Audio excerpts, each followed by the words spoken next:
We have the equilibrium. H2S gas plus 2OH minus aqueous is in equilibrium with S2 minus aqueous plus 2H2O liquid.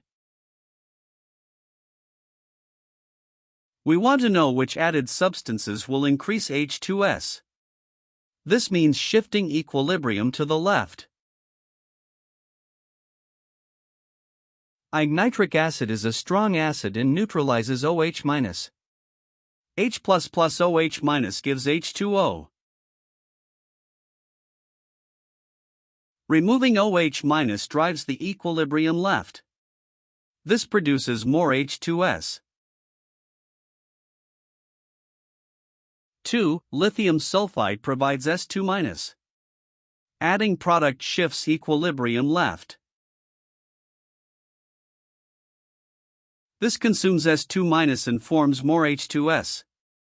So, lithium sulfide increases H2S.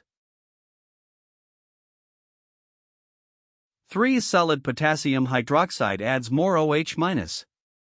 Increasing a reactant drives equilibrium to the right.